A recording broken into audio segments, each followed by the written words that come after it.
आपका बहुत बहुत स्वागत है मनीष जी। और भगवत गीता की बात करें तो आपने भगवत गीता को काफी अच्छे से अध्ययन किया है और उस पर काफी काम भी किया है। तो आप अपने शब्दों में अपने तरह से उसको बताएं कि किस तरह से लोग उसको लाइफ में उतार पाएं, समझ पाएं। तो स्पेशली मैं जानना चाहूंगा कि अगर हम कर्मयोग की बात करें तो कर्मयोग को अगर आप कम से कम शब्दों में कैसे आप नपे तुले शब्दों में वो बात रख पाएं कि लोग उसको लाइफ में उतार के अपने जीवन को बेहतर कर ले। ये धन्यवाद अशोक जी, एक तो मुझे ये मौका देने के लिए। भगवत गीता बेसिकली 3 चीजों के बारे में बात करती है: भक्ति योग, कर्म योग, ज्ञान। हमें काम करना है, हमें काम करके अपना पेट भरना है, हमें पैसा कमा के अपने बच्चों को आगे बढ़ाना है। हर चीज कर्म से ज्यादा जुड़ी हुई है। हमें वो पांच कारण लगते हैं उस कर्म को करने के लिए। सबसे पहला कारण बनता है कर्ता, जो कर्म कर रहा है, या मैं कर्म कर रहा हूँ या आप कर्म कर रहे हैं। पहला कारण वही है। बस वहीं तक सीमित हो जाते हैं हम कर्म करने, उसके आगे हम नहीं सोचते कि और क्या चीजें हो सकती हैं इस कर्म को करने के। दूसरा हो गया, आप क्यों कर्म कर रहे हैं। कई बार हम ये सोच नहीं पाते कर्म करते समय कि हम क्यों कर रहे हैं, क्या हमारे लिए जरूरी भी है, नहीं है, हम कर रहे हैं। बस हमने कर डाला, किसी के कहने पे कर डाला, या बिना सोच कर डाला, या लोगों को देख के कर डाला, वो भी कर रहा है मैं भी कर। तो कारण बहुत जरूरी है, क्यों कर रहे हैं, क्यों अपने आगे रखना बहुत जरूरी है कि आप क्यों कर रहे हैं। ये काम आपके लिए है, नहीं है, क्यों करना है, ये चीज क्लियर करके करिए कोई भी कर्म। ये दूसरा कारण है कर्म करने। तीसरी चीज है आपकी सिचुएशन, एटमॉस्फेयर। आपके लिए क्या वो कर्म करने का एटमॉस्फेयर है, क्या ये सिचुएशन है। अगर नहीं है तो उसको बनाइए, पहले सिचुएशन क्लियर करिए, पहले सिचुएशन बनाइए, उसको उस तरीके का पैरामीटर सेट करिए कि हाँ मुझे कर्म करना है, तो ये सारी सिचुएशन मेरे लिए क्लियर होनी चाहिए। ये 3 तो हम हमारे हाथ में बिल्कुल क्लियरली, ये फिजिकल मैटर्स हैं, ये फिजिकल मैटर हाथ में हमारे होने चाहिए। ये तीनों कारण बनते हैं एक काम को करने के लिए। चौथा बहुत बड़ा कारण, आपका इंटेंशन क्या है उस काम को करने की। आप काम कर तो रहे हैं, पर आपका इंटेंशन आपको क्लियर होना चाहिए, राइट इंटेंशन होना चाहिए, पॉजिटिव इंटेंशन होना चाहिए एक काम को करने के लिए। ये अगर आप उसको मन में डर से कर रहे हैं, या मन में आपके वो पॉजिटिव भाव नहीं है, या मन में आपके सही भाव नहीं है उस काम को करने के लिए, तो फिर फायदा क्या है उसको। हम गोल तो अचीव करना चाहते हैं। हम खेल के मैदान में चले तो गए, बट हम पहली सोच के बैठे कि हम शायद हार जाएंगे, तो फिर तो हारना निश्चित है। तो वो जीत का इंटेंशन जो है किसी काम को करने का, वो बिल्कुल क्लियर होना चाहिए आपके अंदर। और पांचवी चीज जो बहुत बड़ी चीज है, वो है ऊपर वाले का आशीर्वाद। उसके बगैर तो वो काम हो ही नहीं सकता। अगर वो ना हो, मतलब वो जो आपको फॉर्चून चाहिए, वो जो आपको जिसको हम किस्मत का माध्यम भी मान लेते हैं, तो किस्मत का माध्यम इन 5 में से है तो एक ही। तो मैं ये कहना चाह रहा था आपको कि कॉन्शियसनेस से ही सारा काम है, कॉन्शियसली सारा काम करें। कोई भी काम जो हम करते हैं हमारे को बिल्कुल कॉन्शियसली करना चाहिए, ध्यान से करना चाहिए। किसी भी काम को हमारा ध्यान कहीं और है, हम कुछ काम कुछ और कर रहे हैं, तो उसमें हमारे एक्सीडेंट्स होने के बहुत बहुत नॉर्मल चांसेस होते हैं। हमारा सबकॉन्शियस माइंड ही हमारे से सारे काम कराता है। और हम ये जब सबकॉन्शियस माइंड तब बनता है जब हम कॉन्शियसली ध्यान रखें कि हम जो भी उसके अंदर फीड कर रहे हैं, जो भी हमारे सबकॉन्शियस में जा रहा है, जो भी काम हम कर रहे हैं वो ध्यान से कर रहे हैं। उसमें हम कुछ गलतियां करना अलग बात है, बट गलत नहीं कर रहे, जान के गलत नहीं कर रहे, तो अपने आप आपका नेचर जो है, अपने आप आपका सबकॉन्शियस जो है, वो बहुत बेहतरीन और बहुत निर्मल होता चला जाएगा। जब वो निर्मल होता चला जाएगा, तो आपके काम जो है आपके लिए आसान होते चलेंगे। मुश्किल से मुश्किल काम आपको परेशान नहीं करेंगे, आपके लिए आसानी क्रिएट करेंगे कि हाँ ये काम है, कोई दिक्कत नहीं, ये भी कर सकते हैं, वो काम है वो भी कर सकते हैं। आपको उसमें दुविधाएं नजर नहीं आएंगी, आपको पॉजिटिविटी नजर आएगी, आपको उसमें अपॉर्चुनिटीज नजर आनी शुरू हो जाएगी, जब आपका सबकॉन्शियस नेचर आपका उस लेवल पे बन जाता है। कर्म जो है हमारे, ये चीज बहुत जरूरी है जानना हम लोगों के लिए कि कर्म जो हमारे हैं, ये हमारे कर्म मन से बनते हैं, ना कि सिर्फ शरीर से बनते हैं। हम लोग ये सोचते हैं कि हमने जो काम शरीर से करा वही सही है, या वाणी से करा। 3 मेन कर्म जो हैं 3 चीजों से बन रहे हैं आपके। एक वाणी से बन रहे हैं, एक शरीर से बन रहे हैं, और एक मन से बन रहे हैं। बट मन कर्म सबसे बड़ा कर्म। आपने काम कुछ करा और मन में आपके कुछ और है, तो कर्म तो मन वाला माना जाएगा ना। आपने शरीर वाले से काम कुछ कर रहे हैं वो थोड़ा माना जाएगा। आपके घर में कोई मेहमान अतिथि आ गए, आपने उसको आदर सत्कार तो किया, पर मन में आप सोचे जा रहे हैं कि क्यों आ गया वही, तो आपका आदर सत्कार मन का माना जाएगा, शरीर का नहीं माना जाएगा। आपने ऊपर से मीठी मीठी बातें कर ली हो, शरीर से आपने बहुत बढ़िया उनको खाना पीना सब कुछ करा दिया हो, बट मन में आप ये सोचे जाएं कि भैया ये कब आ गया, ये कब जाएगा, तो फिर वो कर्म तो मन का ही है। कर्म आपका शरीर और वाणी का नहीं है, वो तो 5% कर्म है जो आपका दिख रहा है। कर्म फल की यहाँ पे बात आती है, बात करते करते कि कर्म फल क्या है। तो कर्म फल जो है वो तो देखो, every action has a reaction. ऐसा कोई एक्शन नहीं है, ऐसा कोई कर्म नहीं है जो खाली जाएगा, पर कर्म फल आपका कर्म जो है वो मन से रिकॉर्ड होगा और उस हिसाब से आपका कर्म फल बनेगा। फिर सच मन से हर कर्म करेंगे तो आपका जो सबकॉन्शियस है, जो आपके अंदर फीडिंग है, जो आपका जो वेयर हाउस है वो आपका निर्मल होता जाएगा। वो जितना निर्मल होगा, जितना सिंपल होता जाएगा, जितना सात्विक होता जाएगा, आपकी मुश्किलें उतनी कम बात करते हैं कि कर्म हमारे जो 3 टाइप के कर्म कौन से होते हैं। कर्म होते हैं, एक तो होते हैं जो कर्म मैंने किया, जो हमारी बेसिक प्रिस्क्राइब एक ह्यूमन बीइंग होने की मेरी बेसिक ड्यूटी है कि भैया मुझे खाना खाना ही है।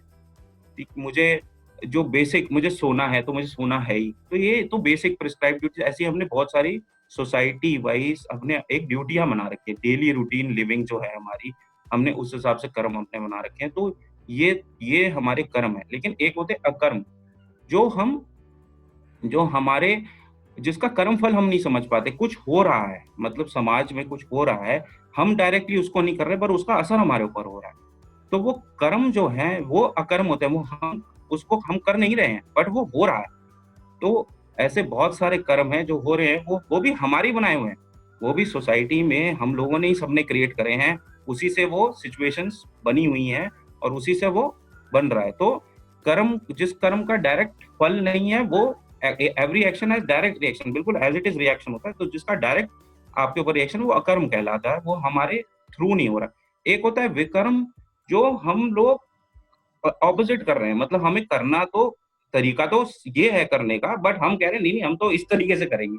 तो वो विकर्म हो जाता है, वो उल्टा कर्म हो जाता है, वो उसका फिर फल भी उल्टा ही आएगा। पर आप ये जरूर कर सकते हैं कि प्रेजेंटली जो आप काम कर रहे हैं वो आप सही करें। भले आज से ही आप ये शुरू कर दें कि जो मैं अब करूंगा वो अच्छे से करूंगा और निर्मल करूंगा और अपने और समाज के भले के लिए करूंगा। विकर्म का अगर मैं आपसे एक एग्जाम्पल पूछूं, कि एक उदाहरण देकर आप बताएं कि विकर्म क्या है, कैसे गलत कर्म हो जाते हैं और कैसे विकर्म, जिससे कि विकर्म का उदाहरण ये हो जाता है कि आपका इंटेंशन सही नहीं हुआ काम करने का। आपने अच्छा किया, सपोजिंग किसी ने आपके साथ अच्छा करना चाहा लेकिन बुरा हो गया आपके साथ। आपके मन में एक जजमेंट आ गई उसके लिए कि भाई ये आदमी ने मेरे साथ अच्छा नहीं किया।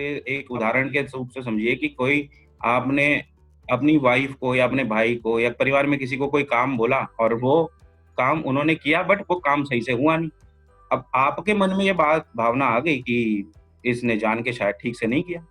अब अगली बार आपने कहा करा कि अब एक तो विकर्म यही बन गया। एक हो गया कि उन्होंने आपको कोई काम बोला, आपने करा तो सही, पर आपने अच्छे मन से नहीं करा, तो फिर वो विकर्म बन गया। तो ये विकर्म का उदाहरण है कि आपने अपनी ड्यूटी तो कर रहे हैं, बट आपका सही इंटेंशन नहीं है उसमें, या आप जान के कुछ गलत कर रहे हैं, तो दैट इज विकर्म। तो जबकि आपको करना नहीं चाहिए, वो आपका काम है करना, आपको सही करना है। तो दैट इज गुड।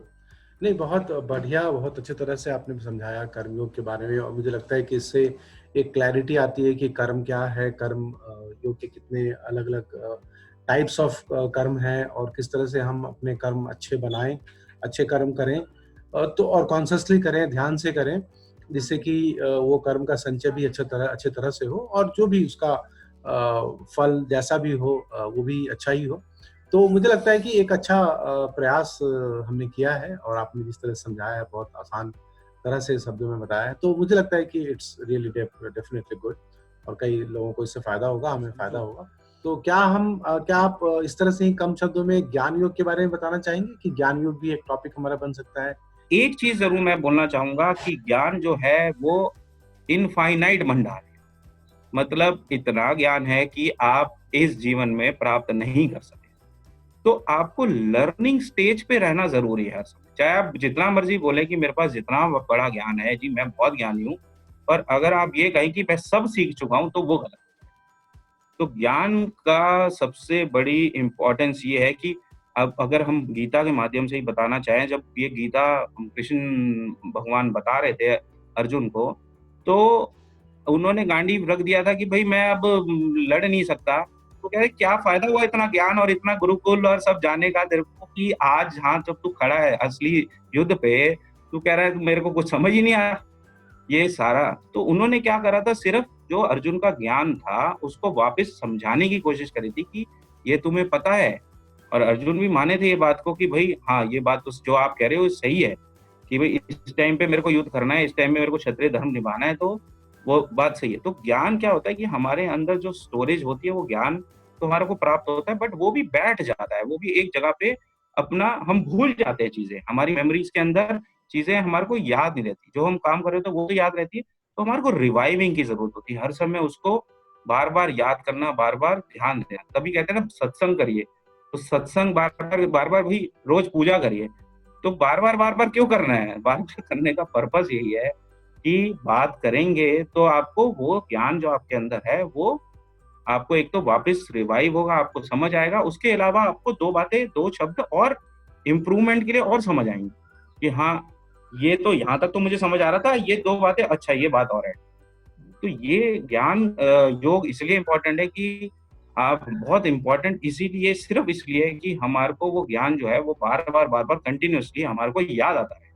अगर आप मान भी लें कि हम सबसे बड़े ज्ञानी हैं, तो हम याद, हमारी क्षमता उतनी नहीं है कि हम सारा ज्ञान एक बार में याद रख सकें। तो ज्ञान इसलिए जरूरी है, बहुत रेगुलर प्रैक्टिस में जरूरी है, बहुत जरूरी है कि हम पढ़ें। और पढ़ना तो एक बहुत इम्पोर्टेंट चीज है, बहुत जरूरी चीज है। आप हमेशा पढ़ते रहना चाहिए किताबें, हमेशा आप ज्यादा पिक्चरें देख के उतना फायदा नहीं है। तो खैर मैं बच्चों के लिए बोलूंगा या पेरेंट्स को बोलूंगा कि अपने बच्चों को पिक्चरें दिखाते हैं, ठीक है, अच्छी बात है, बट उनके लिए उनके अंदर एक आदत जरूर डालिए कि वो किताबें पढ़े, या फिर अगर वो लैपटॉप पे भी बैठते हैं तो उनको थोड़ा विकिपीडिया खोल के दीजिए या गूगल में कोई टॉपिक खोल के दीजिए जिसके बारे में वो पढ़े। एक पढ़ने की आदत हमारे अंदर जरूरी है, और हमें डेली कुछ ना कुछ पढ़ना चाहिए, डेली पढ़ना चाहिए, तब भी आपका ज्ञान इस जीवन में पूरा नहीं हो सकता। अगर मैं कम शब्दों में बताऊं तो आपने बताया कि ज्ञान असीमित है और हमें ज्ञान को हमेशा लेते रहना चाहिए, ज्ञान को लेने के लिए तैयार रहना चाहिए, लर्निंग स्टेज पे रहना चाहिए और उस ज्ञान को अपने लाइफ में यूटिलाइज भी करना चाहिए, उसको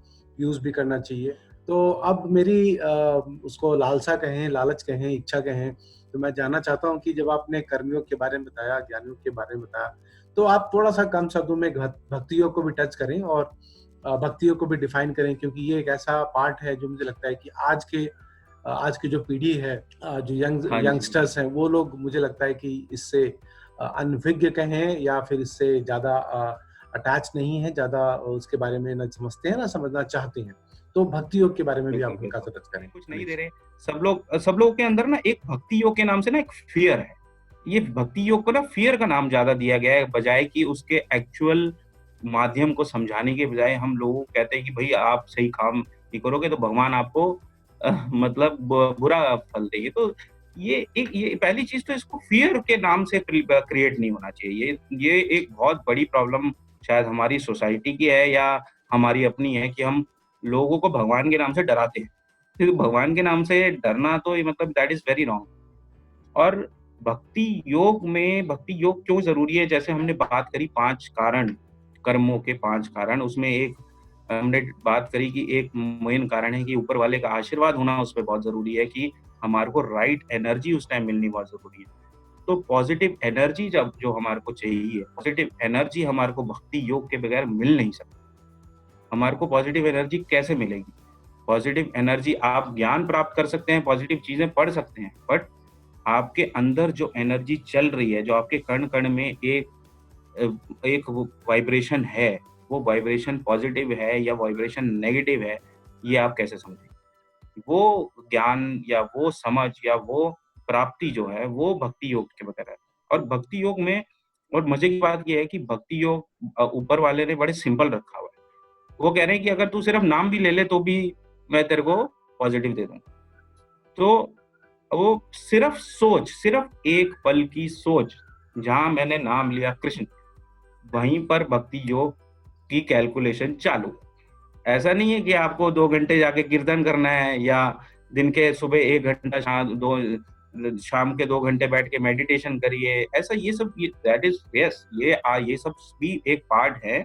अगर आपको ज्यादा बेहतर और बेटर करना है अपने आप को, पर ये शुरुआत सिर्फ एक नाम से हो जाती है। सिर्फ राम नाम बहुत है, अगर राम का नाम आपने जप लिया तो भक्ति योग आपका स्टार्ट हो गया। तो भक्ति योग जब हम ऊपर वाले को सरेंडर कर देते हैं कि भाई तो आप मुझे आदेश दो कि क्या सही है क्या गलत है, क्योंकि मैं इंसान लिमिटेड हूँ, ये आपको बताना जरूरी है कि मैं इसमें क्या सही है क्या गलत है। तो जब हम भक्ति योग के मार्ग पे चलते हैं तो हमें सही गलत की नॉलेज अपने आप ऊपर वाला देता है। भक्ति योग इसलिए बिल्कुल, बहुत बढ़िया, बहुत अच्छा। तो आपने भक्ति योग को भी टच किया। मुझे लगता है कि ये हमारा जो सेशन रहा है कर्म योग, ज्ञान योग, भक्ति योग के ऊपर काफी फ्रूटफुल है और मुझे काफी अच्छा लगा। Thank you so much Manish ji, आपने अपना वक्त दिया और आपने इस तरह से समझाया। बहुत बहुत धन्यवाद आपका और अच्छा लगा मुझे। बहुत बहुत धन्यवाद। थैंक यू सो मच, आपने मौका दिया मुझे। Thank you. बहुत बहुत धन्यवाद आपका। Thank you so much.